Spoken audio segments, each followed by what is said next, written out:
What's up, y'all? Welcome back to Be the Light podcast with your host. I'm Marissa. And I'm Sierra. We're not trying to be perfect. We're just trying to be raw, real, and relatable. Let's light it up. How are you? Better than last week. How are you? Oh, I forgot to change my shirt. I'm good. I brought What's a wrong shirt. with your shirt? Well, it's a work shirt. I don't know. I just seen myself in the video and I was like, oh crap. Because I was just. Are we fuzzy? I thought we looked, we look real tan. I mean, we're not focused. There we go. Okay. Anyways, yeah, I brought another shirt to change into, and then when I looked at myself in the mirror, or whatever, you know what I'm trying to say. Well, I'm straight out of work. I'm still in Same. work clothes, so. Well, same. That's how we are. Anywho, how are you? How was your weekend? It was good. Had our little sisterhood meeting on Friday. How was that? Your little birthday party on Saturday. It was good. Good. It was funny because I had been praying like all week, just like, Lord, whoever needs to be here, like, let them be here. And I was like praying over the ones that were gonna be here. And then like the day of, like a few hours before, it was like, all right, so and so's coming, and then they weren't coming, and then they are coming, and then this person's coming. Now they're not coming. So I was like, Lord, who's supposed to be here? I was like, who am I supposed to be praying for right now? Right. But then it ended up being a few of us, and it was actually really good because we just had, we were all married, those that were there, so we had a good kind of conversation about the role of wives and stuff like that. So, Nice. and then we made our homemade pizza. How was that? So good. Yeah, oh my gosh. I've seen a picture of the one you made, Jordan. It looked really good. The one, that Dolly ate. Yeah. I was so mad because I don't know what woke me up, but I woke up and Angler was in the bed with me, but Dolly wasn't, and I was like, uh-oh. And I walk out in the kitchen, and I mean, there's not a crumb, not a piece of sauce, nothing anywhere. So it's like, I know you ate it, but there's like no evidence that there was ever a pizza. Yeah. Even in like the kitchen at all. It was. Back when, I don't remember when it was.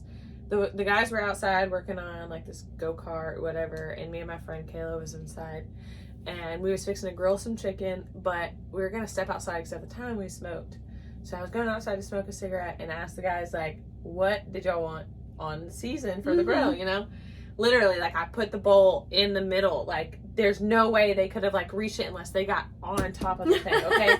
And mind you, I stepped outside, and I can see right through my front door, okay? Mm-hmm. I turned my back for a second. I came back. Like, I didn't even finish my cigarette. I just, like, threw it out, came back, and the bowl was gone. So I was anticipating it to be, like, on the ground. And just all the chicken everywhere. No, there wasn't even, you wouldn't even think I had cleaned it, had chicken ready evidence. To go. None. They were just licking their lips. I'm like, I thought they were going to get sick too. Well, that's what Jordan asked me. He was like, has she thrown up yet? I was like, I don't think so. No, it's like their stomachs are still, I don't know. It's a lap thing for sure. Oh, yeah. I was like, okay, well, sorry about your pizza. So he had like the leftover cheese and crackers. Oh. Sorry, I tried. I even sent him a picture when it came out. I was like, bon appetit, because it looks so good. Yeah. Oh, sorry. It's the dogs, man. That's funny. Speaking of dogs, let me just show you. Oh, you can't really tell. But the whole cover of my little Bible study book is gone. So, but she didn't get any of the pages. That's all that matters. Yeah. That's crazy. When you know that excuse that people used to say, you know, my dog ate my homework, but like literally, I believe that is possible. Like dogs do eat random stuff. So, yeah, I've never seen a dog eat drywall like your dog had before, which is kind of crazy. But drywall, windowsills. I've seen windowsills. She got Jordan's crock yesterday. Oh, the new which one? Dolly? Yeah. She's the only one that does anything. Yeah. I mean, I'm sure Angler gets in there too, but Dolly starts it. Yes, for sure. I came home the other day and Millie had freaking loaf of bread on the couch, like bite marks all into. I don't even know if I could save this. It's like I just gotta throw it out. Ugh. I don't know how she gets up there. I always say I want to put a camera in there, but then I'm like, that kind of like invades our privacy a little bit. But like, I want to see what they do while we're gone, because I feel like they think it's a big dog house when we're gone, and it's like, oh, we can do anything. Yeah, for sure. It's pretty crazy. Yeah, I gotta get new furniture. Oh yeah, bad. Like a new couch. Yeah, two new couches. But I'm gonna wait. Yeah, I gotta. And same thing with blinds. Like, I'm not getting new blinds just yet. I'm just waiting until they like get old or something, and like don't care to see what's out there. Like, we was out there the other morning, and she literally got up there and like pulled, like, it's the push-up blinds, and they were down, but she like pulled some slats down and was like looking through. I'm like, what are you doing? Get out of the blinds. It's why they're like that. Well, so Dolly is in heat right now, and I didn't get a good sleep last night because the dogs like went crazy at like midnight, 1 o'clock, and you know, there's like a difference between, oh, they're just barking at like a squirrel or something, and then there's like somebody's in your yard bark. Yeah. And Jordan was like yelling at him from the bed, like, just shut up or whatever, and I was like, no, that's a serious bark. Yeah. Like, something's going on. So I got up, and there's this little dog, like, could not be more than 5 pounds, in my backyard, in my fence. This is the second time that this little rat terrier has gotten into our backyard, and the first time I didn't know he was back there, and I just let the girls out, and they like chased him around the fence, and then he got out like in the little gap between our fence. And so he was back there again last night, and he just keeps coming, trying to get it. Whose dog? Well, so my neighbor was over on Friday, and she told me that it's a few houses down. There's like a hole in their fence or something, and so he gets out, and I was like, so he's after some Dolly, and but I'm like, bro, you are out kicking your covers, because Dolly's got about 60 pounds on you. That's funny. But Jordan was like, I'm gonna go out there and I'm gonna put that dog back in. So I woke up this morning and he had like the trash can on one side of the fence and their little like milk crate that we keep their toys in on the other side of the little gap in the fence. So I guess that was to keep them out. That's but funny. yeah, that went on for like a few hours last night. Yeah, our dogs at one point like would wake up every day at like 1:30, 2 o'clock, like ready to go out, and I'm like, thank God I don't have to do that anymore. I could sleep all night.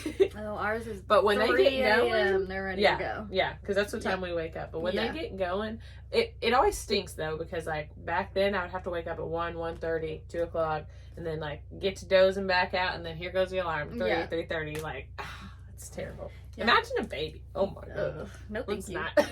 Not. But Dolly is hilarious first thing in the morning. Like when she is like fired up, ready to go, like she is jumping around, like she just loves life, and it just cracks me up first thing in the morning. So that's kind of how I am, honestly.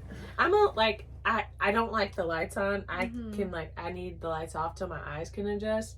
But like, I'm like goofy, ready to go. Like, I'm such a morning person. I've always been like that. And everybody I've been around is like, don't talk to me. Don't talk to me until I've like had a sip of coffee at least. Like, but it isn't. Dolly does kind of like make me laugh first thing in the morning and kind of puts me in a good mood. So you need that sometimes. Yeah. Let's see. You had a little birthday party. I did. It was good. It was. There was a lot of people there. Actually, I didn't realize I invited so many people. My cousin was like, "How many drinks do I need to get?" And I was like, "I don't know." And I started counting people because I told Tana I didn't invite that many people, just our close people. Yeah. And I'm like, 25. Yeah. Well, all of our people are multiplying now. They got all these kids running around. Yeah. That was good though. The kids had a lot of fun. They definitely had a lot of fun. They played and everything. My ears itchy.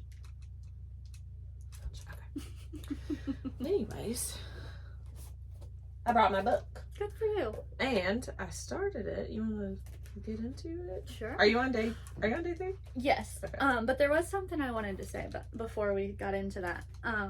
At church yesterday, this is what I just love about our little small country church. Like anytime someone's just got like something on their heart, they just like say it, stand up, whatever. Like the room is yours. So one of these ladies gets up and she's like, I don't know about y'all, but I just feel like this church is under attack. Like, and then she starts just, like, she pointed at me and she's like, your truck. And I was like, well, I kind of forgot about that. Right. But yeah. And then she's had multiple things going on. And she was just kind of like pointing out things around, people that have, asked for prayer or whatever. Right. And at first I was kind of like, why are we harping on this? Like, yeah, like, we know we're under attack. Like, that's, we're aware of that. That's why we're studying this and blah, blah, blah. But she, I don't know, she just felt like she needed to address it publicly, and then she prayed over all of us. And then we did our worship, and then after worship, one of the other ladies who goes and works with the kids, she was like,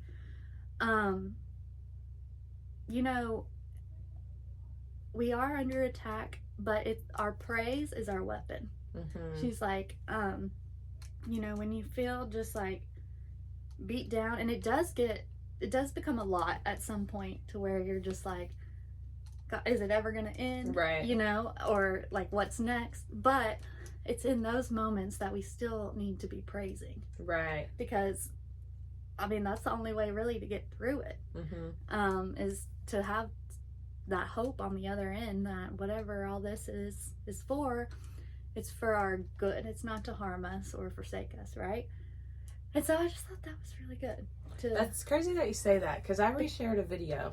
I don't know if you saw, but David he posted a couple days ago, but I didn't see it till last night. And he was just talking about how he was at a worship in Smyrna, and he was worshiping, and then he just, got this revelation. That he needed to get on there and talk about. And he was just talking about like people feeling like they're under attack and like everything they got going on, and how when you're in those moments you need to step into like serving, like versus trying to retreat and hide from it or whatever. Just pretty much like step into like serving Jesus and understand that these things are going to happen, but whenever you serve Jesus, that's when everything kind of changes and stuff. And I don't know, I just thought that was cool. Kind of, well, and I thought it was kind of wild that she said that, because I mean, we're doing this study, and then the whole kind of sermon was about kind of the enemy's target on her back or whatever.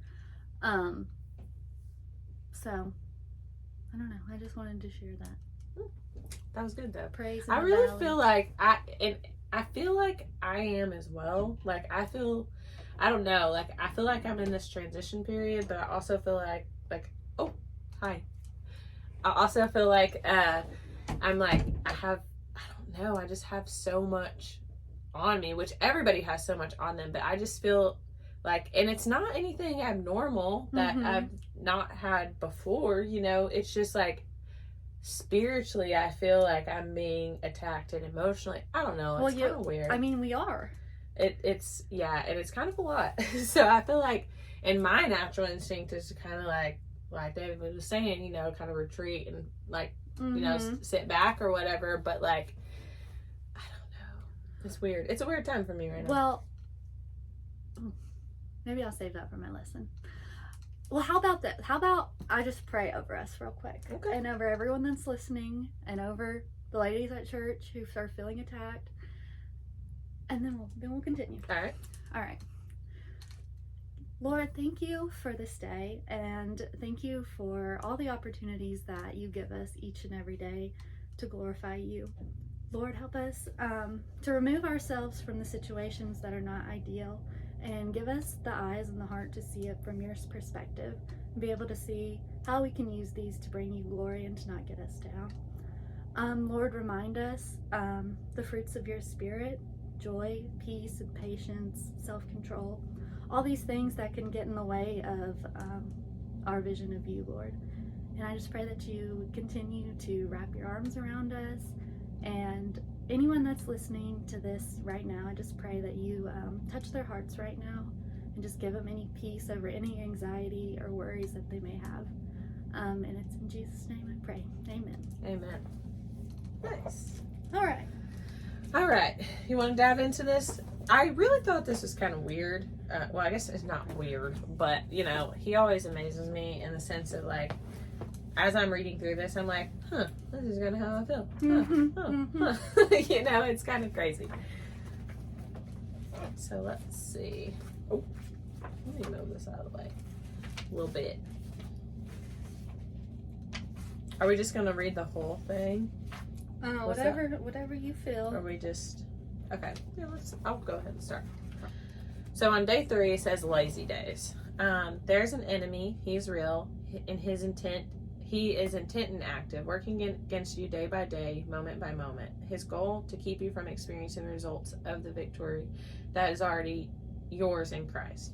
He knows that you, as a daughter of God, cannot be destroyed, but he has other goals in the meantime, to distract you, discourage you, divide you from others, and disable you from experiencing everything that is rightfully yours as an adopted member of God's family. He wants to terrorize you until you're rendered incapacitated, miserable, and incapable of living in the benefits of a victory that has already been won. I'm not making this up, nor am I trying to scare you. In fact, you shouldn't be afraid. Despite the target drawn on your back, drawn in bright red colors on your back, you'd be better off, but you'd better be alert on your guard. I cannot read. It's hard to read on camera. Yeah. Or like back in school, like I can read like when I'm just reading, but when a teacher would like call on you, for some reason there goes the stutter and there goes the misword. Well, did you ever like count to ahead to I can go ahead and practice? Yes, because I had so much anxiety. Same. So it says the first thing, what do you think it looks like to be on your guard against the enemy in practical everyday terms? And what did you put? I put, remembering when things happen to you that there's an underlying war that we can't see. No, the enemy uses earthly people and events to get to us, but we can't react in an earthly way. Good. I just put understanding the way that the enemy attacks and constantly seeking the Lord and the truth in that. You want to read the second part? Or you want me Sure. to? Christianity has become quite comfortable. Coffee shops and church lobbies, shuttles to the sanctuary from the parking lot on rainy days, games to entertain our children in Sunday school. Fine, good, enjoy. But don't be lulled to sleep. Don't ever allow the lush settings of the culture to dull your alertness or curb the fighting edge needed to defeat your most formidable foe. Refuse to allow comfort and ease to make you apathetic, uninterested, and in some cases unaware of the battle that is raging all around. The lazy days of Christian culture must come to an end, starting today, starting with you, starting with us. Nice. And then the next question is, have you seen Christianity and the general church culture become more characterized by laziness and apathy than activity and alertness? If so, how? I said I feel like we/people can get wrapped up in just sharing the verses but not actually applying them to our life. I said yes, we have become focused on the quantity of Christians versus the quality. Big churches, big music, big production, but do we really know how those members are acting outside of the church walls? That's good. And then the next question, in what ways, if any, have you noticed spiritual apathy or indifference in your own life recently? First of all, I had to look up spiritual apathy. Okay, what does that mean? And basically what I got from it was like, you don't care. Yeah. You kind of just don't care anymore, you know? And for me, I'm finding myself getting tired of people and their bullcrap, like their lack of, honestly, I'm sorry. No, their don't be lack sorry. of care for the strong ones. They always victimize mentality. I'm finding that I just want to isolate myself and focus on myself, which is exactly how I'm feeling right now. Which, like, I don't know, like, you know, I don't know. Well, I think I know what you're saying. Like, we're called to love people, but, like, people suck. Yeah. And, like, it's draining. Yes. And, like, it's kind of like, even, like, same as, like, we were talking earlier, like, when events are happening to you over and over and over, and it's hard to, like, stay positive and continue to praise and those things. Well, it's hard to continue to want to serve people, but when you do, you get walked all over. Right. But, and then so it makes it makes me just want to like isolate myself, and it's like, you know what, kind of screw it. But it's not that I'm saying like screw it per se. But I notice that times I need to, like, in order for me to feel and to serve the way I need to like take a step back and like realize what's going on, reset, and kind of like get back out there, you know? Because a lot of times, otherwise, I don't want to be a bitter person. Right. And I've never really been a bitter person, but people can make me bitter. And I don't want that to ever happen. Right. So, like, I don't know if isolating myself is the right thing to do, but it kind of feels like the right thing to do, you know? Just so I don't get bitter in that moment so that I can continue to move forward. Yeah. I feel like I was going to say something, but I forgot. For that one, I put, how have I noticed spiritual apathy is people think as long as they show up on Sundays and give money, then they're good. Yeah. Like, there's a whole lot of, that's true. wanting to be a Christian and follow Jesus, but not wanting to actually fully commit and like do what that actually means. Right. If that makes sense. Yeah.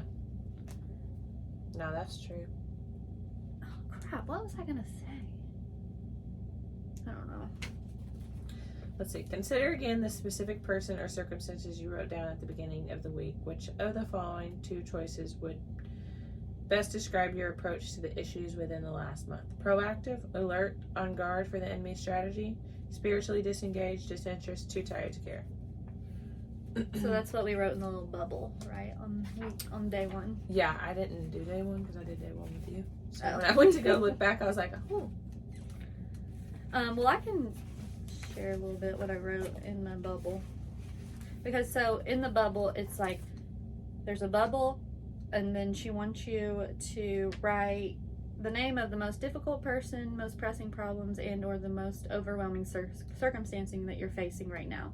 And then so you write that, and then later on you do some study, and then she tells you to go back and write next to it, not the real enemy, and point a question, point an arrow towards it. Yeah. Okay, and so mine was helping my husband feel confident in his new job, needing spiritual leadership from him, and being better at submitting and serving my husband. Nice. So that was mine. And so I checked proactive, alert, and on guard for the enemy strategies. Right. Because, I mean, I've just been praying basically for all those because there's really not much I can do besides that on those. Right. And then, like, we had that little conversation at the girls' night about what it means to be a wife and all these things. So, right. So the next is, based on your selection, how would you describe the results of your approach? And I said, good, I've battled with prayer and have already seen results. And I said, being around people to help lift me up and fill my cup, people ahead of me where I want to be. So sometimes, like, instead of me being that person for everybody else, like, I need to be around other people who can spiritually, like, lift me up in places where they're already there that I'm not. And I feel like that will help a lot. That's huge. That's kind of like, I know last week I was having a rough week.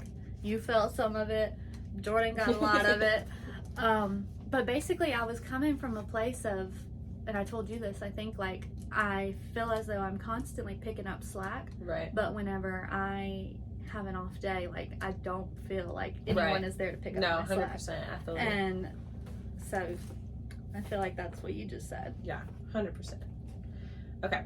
Our enemy celebrates lethargic Christian living. When we're giving up on relationships, disregarding the purity of our reputations, yielding to our appetites without putting up much, if any, resistance, he can basically go unchecked, wreak havoc in the lives of God's people. Ultimately, he can hamstring the church from achieving the purposes of God.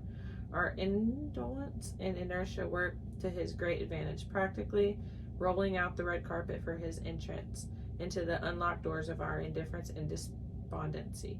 He's hardly going to pass up an opening like that. That's why he works so hard to beat you down with discouragement, drag you into discontentment, lie to you about who God is, causing you to doubt the Lord's all good intentions toward you, hammering you with accusations that place a burden of shame and guilt on your shoulders too heavy to carry, trick you into thinking your situation will never change and that God doesn't hear you or care when you call out to him. Soon, your fire of passion starts to burn low. You grow lackluster, disinterest, low in spiritual fiber. Your spiritual armor goes unworn and unused. Bingo.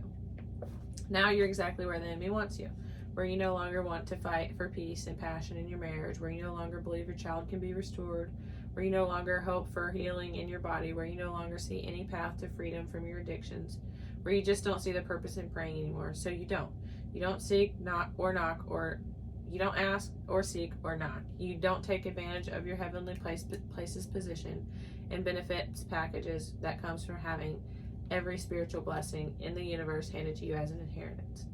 Maybe you kind of don't care anymore. You're not even sure you want to, but through prayer you can't get your want to back. Through prayer you can get your want to back. So I was like, wait, that does not make sense. Take action. Write out Ephesians 6:10. You can copy it directly from page 7 if you'd like. When you're finished, underline all the actions and verbs and phrases. So I can just read it from here.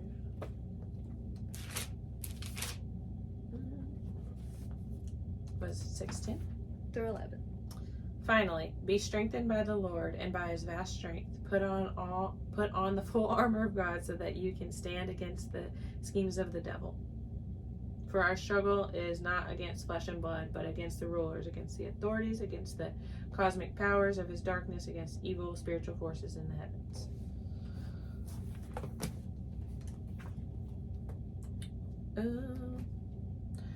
Well, I had already done this right here too when we were doing Ephesians, that Bible study. And so I highlighted, be strengthened by the Lord, put on the full armor of God, and then stand against the schemes of the devil. Yep. And then I continue to read that verse 12 just because I feel like I have to constantly remind myself that like, although I'm feeling this way, it's not so-and-so's fault. It's not that it's just the enemy attacking me, like where I'm at, you know. Yeah. And he knows how to get me, honestly. He really does. So here we go. You want me to read? Sure. The book of Ephesians is a delicate mix between God's gifts and our responsibilities. The first 3 chapters speak to the identity and status given to believers in Christ, but beginning in the 4th chapter, the tone shifts to the responsibility of the believer to act. First, the indicatives, everything that's been accomplished for us in Christ because of the victory he's already won. Then the imperatives, how we are supposed to use them so that we can actually receive and experience the tangible, long-term effects of his victory in our practical everyday living. Believe and receive first, then utilize what you've been given. So in your own words, what is the difference between the indicatives and the imperatives, between the first half of Ephesians and the second half? I'm gonna let you do that because I did not understand really what he was asking. Like I just couldn't process it. Well, I had to Google what indicative and imperative meant, and I guess I just wrote what the definitions are. The indicative explains what is true, and the imperative explains what must be done. And then I wrote Ephesians 4:17 through 32, which is what I was wanting to read earlier. Do you want to read it from that Bible down there? Again, I don't think it's much different. Because, and I wrote this specific passage down because in the Bible that I was reading, what are you laughing at? Oh, I thought you just laughed. I heard that too, though. Oh, I'm sorry. No, I heard a little. What was that? I don't know. Is that the enemy? Is he laughing at us? I don't know. Anyway, so Ephesians 4:17 through 32 in this NIV version is titled "Living as Children of Light," and so I figured since this is "Be the Light," let's see what Paul tells us to do. So I tell you this and insist on it in the Lord that you must no longer live as the Gentiles do. Okay, so let's remember he is preaching to people in Ephesus who are new Christians. They used to be Gentiles, okay? And Gentiles are not non-Jews. No, okay. Not Jews is what that means. Okay. You're either a Jew or a Gentile. Gotcha. In the futility of their thinking, he's telling them, don't do what you used to do, pretty much. They are darkened in their understanding and separated from the life of God because the ignorance that is in them due to the hardening of their hearts. Having lost all sensitivity, they have given themselves over to sensuality so as to indulge in every kind of impurity with a continual lust for more. You, however, did not come to know Christ this way. Surely you heard of him and were taught in him in accordance with the truth that is in Jesus. you were taught with regard to your former way of life to put off your old self, which is being corrupted by its deceitful desires, to be made new in the attitude of your minds, and to put on the new self, created to be like God in true righteousness and holiness. Therefore, each of you must put off falsehood and speak truthfully to his neighbor, for we are all members of one body. In your anger, do not sin. Do not let the sun go down while you are still angry, and do not give the devil a foothold.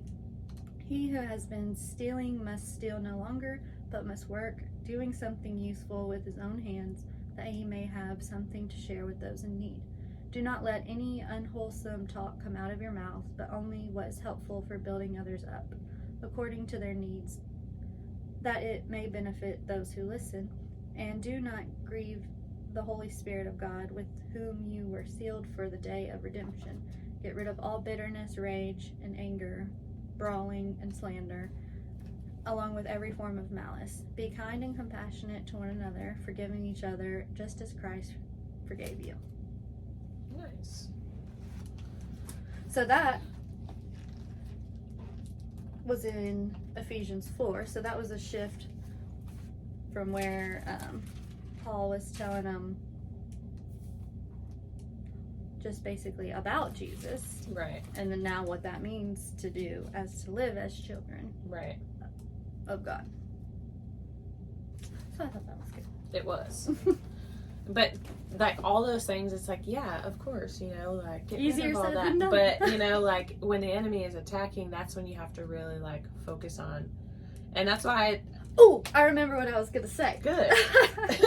Whenever we're like feeling like you were feeling like you need to isolate, and like we feel like tired and weary of people taking advantage of us. How do you think Jesus feels? Literally, Or when I was doing this, or should feel, would be fair of him to feel. right. When I was doing this, I was literally thinking that. I'm like, I feel all these things, but like, what? First of all, I said like, what would Jesus do? You know, like, and like, what would he do to me? Because I know I've made him feel like that, you know, like, and so like I had to literally, and as I was like continuing to go through this, I'm like, dude, like I really needed this today to realize like how I'm feeling is normal for one, and for two, it's like it kind of helped me like understand that isolation is not always the best, you know, like, and I don't know, it's just, I don't know, and that's grace for you. Yeah. But like you said, it's easier said than done, and it's something that has to be practiced.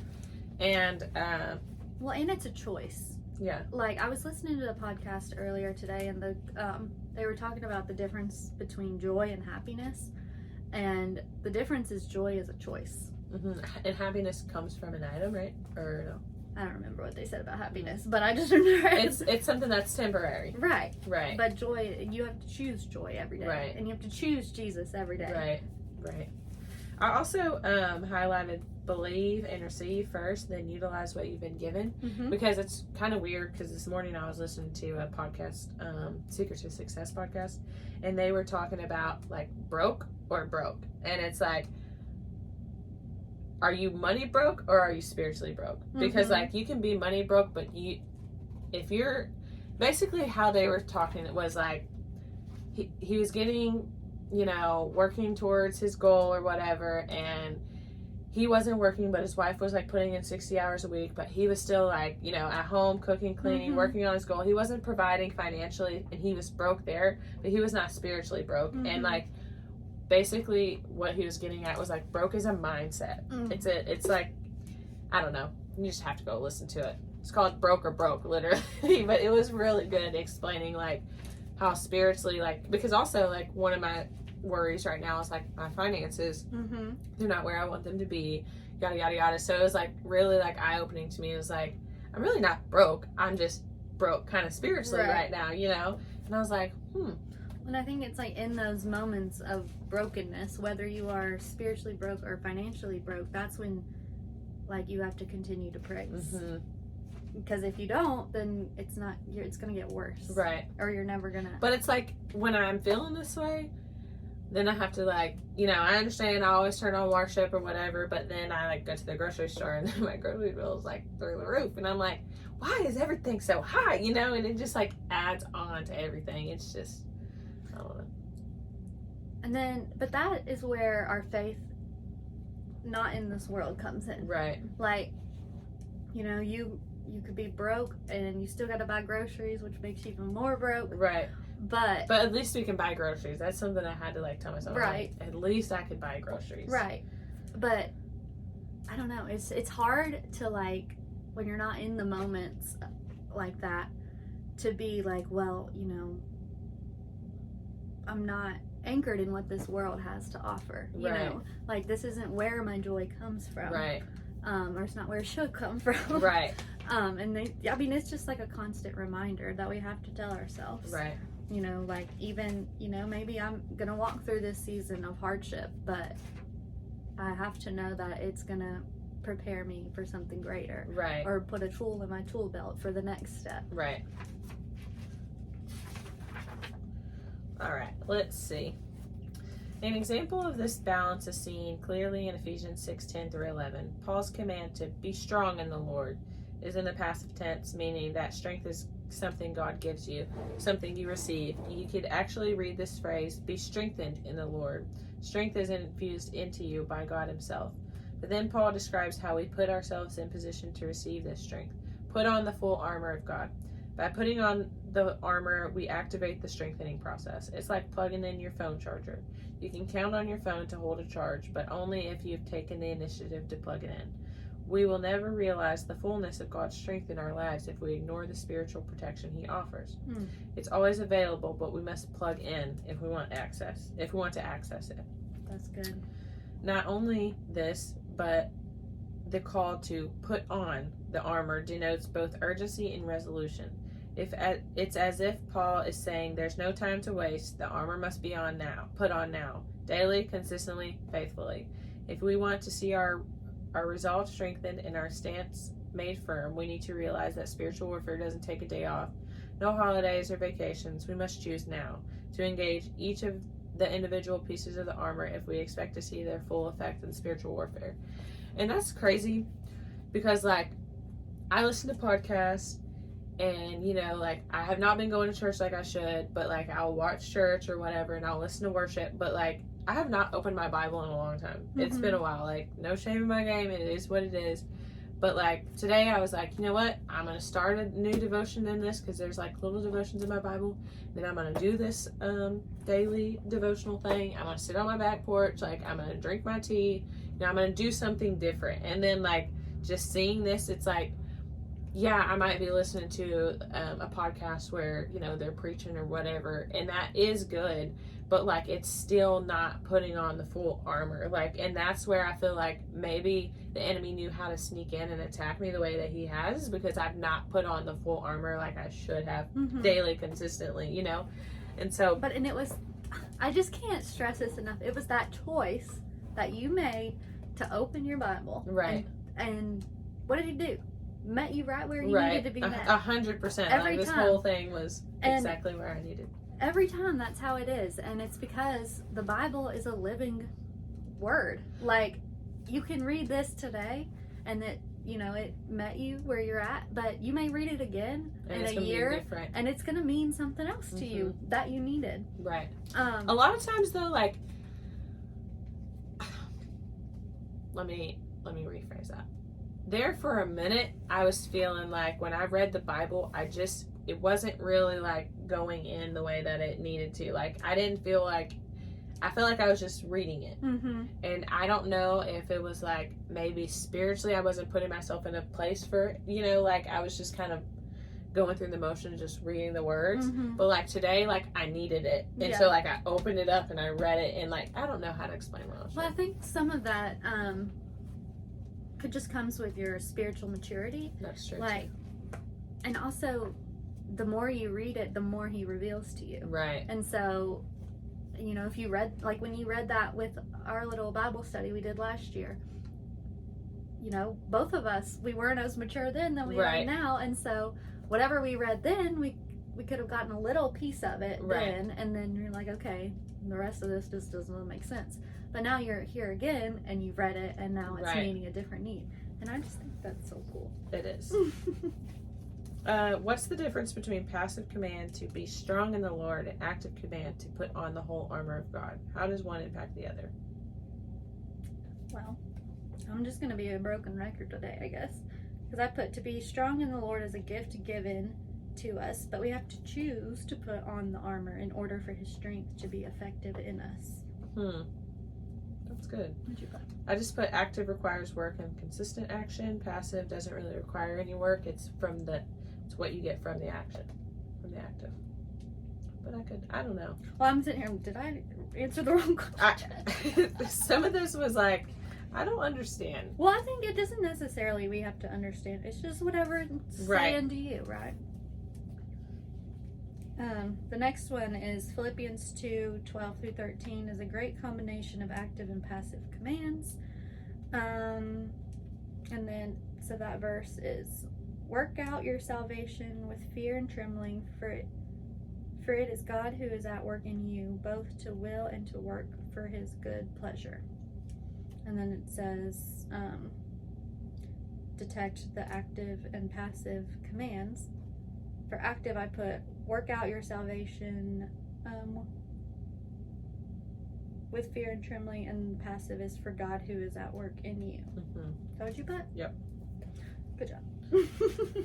Even though the previous question was intended to help you spot both the active and passive sides of authentic gospel living, don't miss the beautiful, encouraging message of verse 13.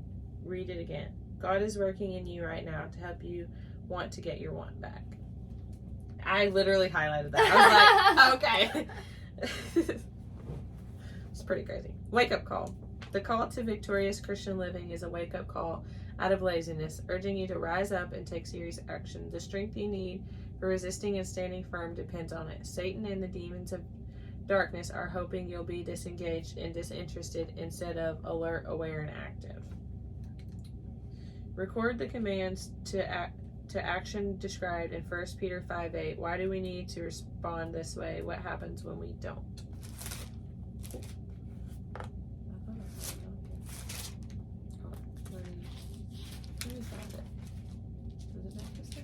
I think we'll keep going. It's towards the back. Oh wait, I think I remember 1769. Whoa. Hey, I got pictographic memory. I feel you. It's kind of crazy, actually. Look, that was close. 1 Peter 5:8. Okay.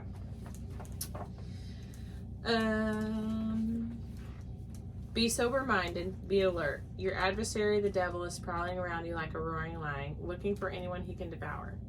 Resist him, firm in your faith, knowing that the same kind of sufferings are being experienced by your fellow believers throughout the world. And that's also something else that, like, especially if I, like, because I am known to, like, kind of step back and, like, isolate myself.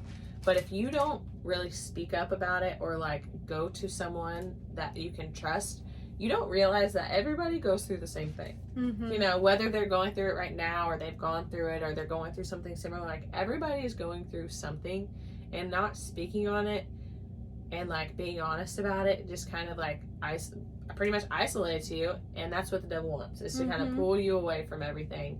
And so that was just something I realized today too. Yep. What you got? Where are we at? Let's finish this and then we'll. So, what are the commands in 1 Peter 5:8? Why do we need to respond this way, and what happens when we don't? I said be sober-minded, be alert, because the devil's prowling looking for a weak mind, and when we aren't, we are opening a door for him to get in. Yeah, I said stay alert, watch out for the enemy, because the enemy, the devil, prowls around like a lion looking to devour. Lazy, lethargic Christianity can no longer be an option, not when an angry, hungry lion is out there stalking you, waiting for a moment of weakness or distraction, itching to pounce, not if you want to experience the full bounty of life in Christ. During these 6 weeks, the Apostle Paul is going to call us to an active Christian lifestyle that requires a firm resolve and forward movement. In prayer, in righteousness, and faith, it demands we get serious, strategic, and intentional. Come on now, it's time to wake up. Actionable intel. Did you write something on it? Are we supposed to? Yeah, if you would have done day 1, you would know what that's about. Okay. 'Cause I was like, there's a big spot. Am I supposed to like right here? No, your actionable intel is what she was saying. Like, it's like a military term that you like go around and gather information about your enemy, and then the actionable intel is what you've learned in order to defeat them.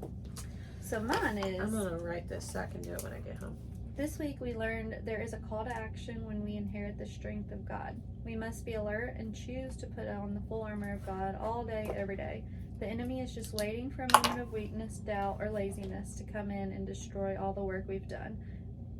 He wants us to just go through the motions and get comfortable. Yep. That's so true. All right. That is so true. So, in church yesterday, we read 1 Peter 4. I think it was just 1 through 8 were the verses. But, so I was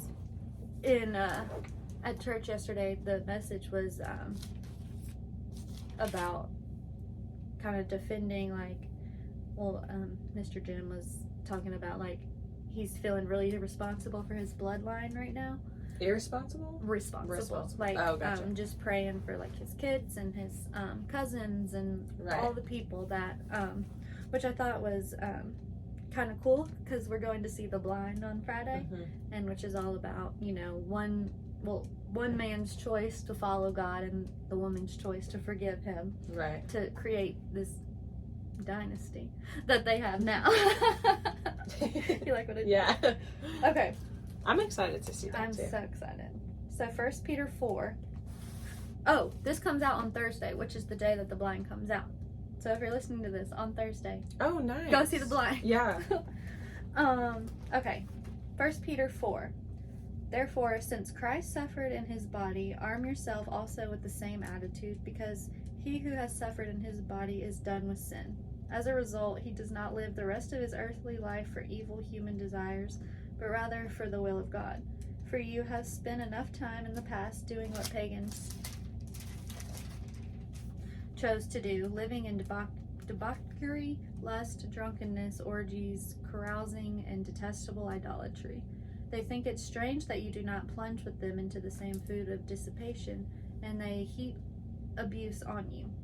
But they will have to give account to him who is ready to judge the living and the dead. For this is the reason the gospel was preached, even to those who are now dead, so that they might be judged according to men in regard to the body, but live according to God in regard to the spirit. The end of all things is near, therefore be clear-minded and self-controlled, so that you can pray. Above all, love each other deeply, because love covers over a multitude of sins. Offer hospitality to one another without grumbling. Each one should use whatever gift he has received to serve others faithfully, administering God's grace in its various forms.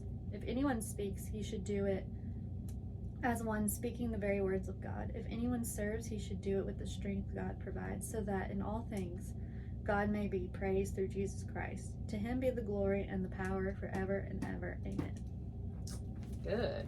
And that's funny, because I was this same podcast I was listening to earlier, talking about joy and happiness. They were also talking about friendship and the importance that it is to have friends around you that you know, spiritually can build you up, and you can learn and grow from.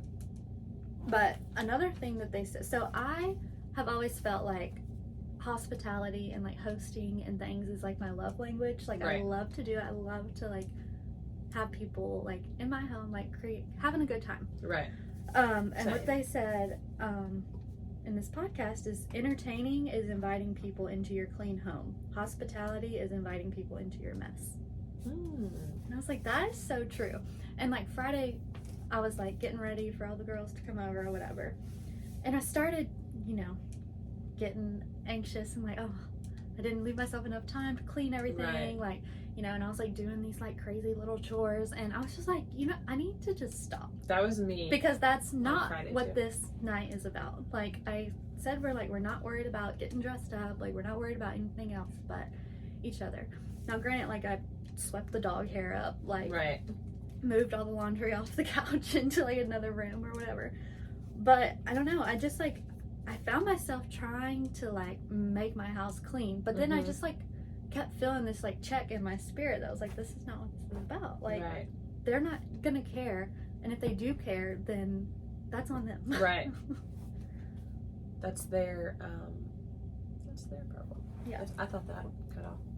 No, that was me on Friday too. I was like, I had a list. I had so much to do, so much to get done because I wanted this done, I wanted that done. And I create the anxiety in me. Like, I don't know if everybody else is the same way, but like, I realize that I bring it upon myself. Yes, the enemy attacks me, but like, I also do kind of bring it upon myself because I just obsess over like, this isn't clean and that's not clean and this isn't done and that was so expensive and blah, blah, blah. And I don't have control, you know? And it's just what it boils down to. It's kind of wild. All right. Well, we got 10 minutes. All right. Blessing the lesson. All right. Well, I got my lesson ready to go. All right. So, go. Mine is communication. Because last week, when I was having a rough time, I had all this stuff just like stirring up in me, and it was literally driving me crazy. Like, I couldn't even think. I couldn't hardly work. Like, I was so distracted, and I was like, I don't want to like say anything to anybody because I don't want to be naggy or sound like ungrateful or whatever. But then I was just like, I gotta get this off my chest or it's literally gonna eat me alive. And so then I texted you, and then I texted Jordan. Like, it was all like right there. I just like released it off of me. And that was another thing that this podcast was talking. I'll have to send you it. It was really good. They were talking about just like, as wives and husbands, like, you have to have friends that first are like good faith-based friends that can feed into you truth whenever you are struggling through things. That way you can go home to your partner and be a better partner than them, and not necessarily dump all your crap on them all the time. So I thought that was really good. And then well, whenever I like texted you, you were like, well, thanks for saying something, because whatever. But so I think if you're going through something, you know, I don't think you should necessarily like get on Instagram and do a crying video and like tell everybody all your junk. But, you know, like, you need just a few like people you can trust, people that you know like want the best for you, have your best interest in heart. And like, when you're going through something, like, get it, don't hold it in, don't let it fester. Because when it festers, then that's when I feel like negative emotions come behind it. And like, at the end of the day, anything can be solved with communication. You know, like, you can communicate whatever you have to say, and then that person needs to be there to understand and to listen, you know? And then pretty much that's just the end of it. Like, you say what you have to, you feel what you have to, and I felt and then move on, you know? So much better. Like, it's crazy. The difference between like holding something in and just saying it. Just get it out there, because chances are you're not feeling that way for no reason. You know? 100%. Okay, lesson for me is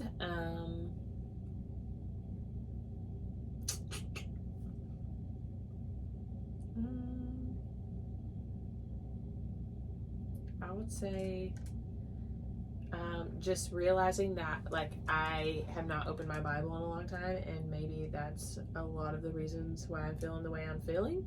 And so the lesson is to just, you know, get back in there and open the Bible and really put on the armor, the sword, open it up, use it. It's there for a reason.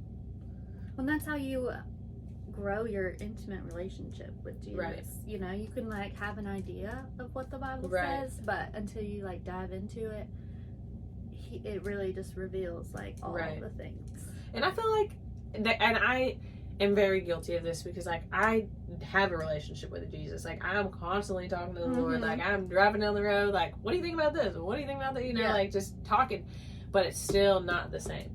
You know, it's like not the same as opening this up and reading and letting him kind of teach you, and then you apply it to your life. Like, because a lot of times, like I said, I see people, and I've been guilty too, you know, just sharing a verse. Oh, because that's good, but like, how are you going to apply that to your life? You know, how are you going to make this like change the way you think, because if you can change the way you think in your mindset, you really change everything about you. I think a lot of times too is when we're talking our day-to-day conversations with Jesus, and sometimes it's hard to hear him, but his answers are in the word. Right. You know? Right. And if we're not constantly in there, you're not going to And get then another reason is it helps you to decipher what's truth and what's not. Right. What that's getting thrown at you throughout the day. Right. Like, I don't know, for me, if I like am not like talking to God or like in control of my brain, kind of like it goes to some really scary places. Yeah. That I'm like, what in yeah. why Go, would get you out of my brain? Why would you even think that? Yes. Like, what? But yeah, same. But it's a choice. Like, seriously. And when that happens, I literally have to like turn on a spiritual podcast or some worship or something, because I'm like, wow, that was really dark. Well, why did I even think that? I'm like, where did that even come from? Like, that is not me. That's not who I want to be. Right. That's not like in my soul. Like, where did that come from? Yeah. Don't even like, I don't know. It's scary. It is. The brain, like, is scary. Yeah. No, I agree. Blessed? Blessed. You got one? Yeah, you know, my blessing is just getting to take a few days off of work. But actually, that was nice, and that was, you know, I'm very blessed that I have a job I can do that. But also getting back into work, because like just having that structure. I am such a structured person. It's insane. Like, if I don't have my routine, if I don't have my structure, I literally fall off the wagon. Like, my brain just goes kind of, I don't know, it's weird, but that's my blessing. I don't even know if that made sense. No, but I feel you. Yeah. Well, mine is, I'm going to the beach next week. Oh, that's exciting. Yeah. Can't Much needed. How long are you going for? Just a couple days. When are you going? Thursday. Thursday through Sunday. Nice. What beach? I guess you. Tybee Island. Love that place. I've never been, but I've heard it's good. So I'm going to Florida soon. Nice. I just gotta figure out when. It's for work. Oh. But hey, I'm still gonna have fun. There you go. We're doing a lot of Habitat for Humanity stuff out here, so cool. That'll be good. TBD on if we're gonna record next week or not, because I'm gonna have to finish all my work in 3 days. Sounds good. We'll figure it out.